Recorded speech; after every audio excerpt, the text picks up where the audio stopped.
হয়েছিল। যদি আবার ডাকসুর পুনর্বহাল করার জন্য আমাদের অনশন করতে, আমরা সেটাই করব। বন্ধ হয়ে গিয়েছে।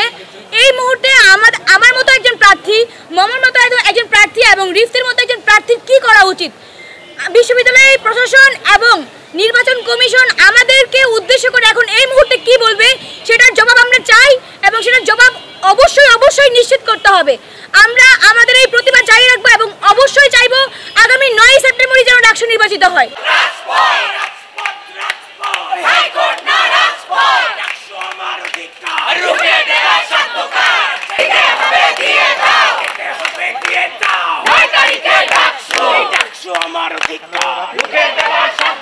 আমরা ডাকসু নিয়ে দীর্ঘদিন আন্দোলন করেছি। আন্দোলন করার ফলে আমরা যেটা দেখেছি যে শিক্ষার্থীদের যে অধিকার আদায়ের যেই প্ল্যাটফর্ম, সেটা হচ্ছে ডাকসুর সিদ্ধান্ত হয়েছিল।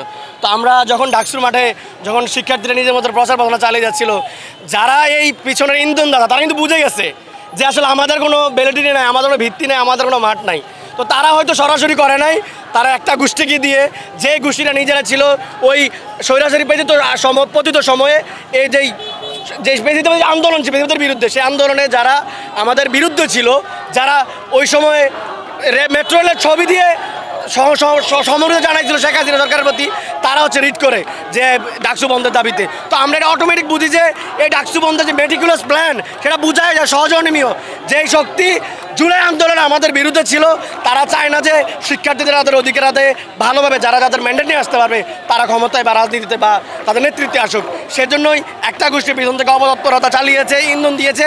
আর যে গোষ্ঠীটা যাদের কখনোই এই ক্যাম্পাসে কোথাও কোনো আন্দোলনে ভ্যালিডিটি নাই, তারা রিট করে এই ডাকসু বন্ধ করার পায়তারা করছে। তো আমরা আরামসে বা অটোমেটিক বুঝতে পারছি যে আসলে ওই শক্তি বা অপগোষ্ঠী যাদের আসলে ক্যাম্পাসে নেতৃত্ব সক্ষমতা নাই, যাদের ক্যাম্পাসে কোনো ভ্যালিডিটি নাই, তারা এই ডাকসু বন্ধের পায়তারা করেছে বলে আমরা দাবি করি এবং অনুমান করি এটাই সত্য।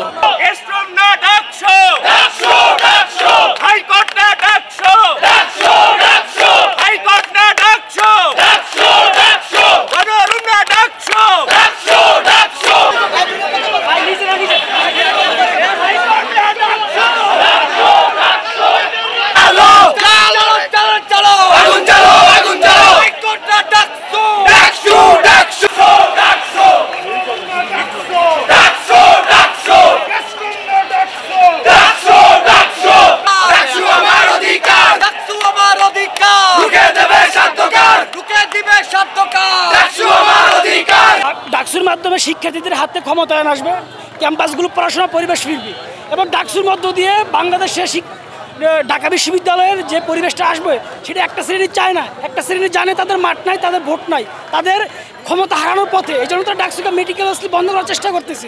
চট্টগ্রামের আক্রমণ, তারপরে হচ্ছে কৃষি বিশ্ববিদ্যালয়ের আক্রমণ, বাংলাদেশে যে নৈরাজ্য সৃষ্টি করার চেষ্টা করতেছে, সবগুলো এক সুতোয় গাথা।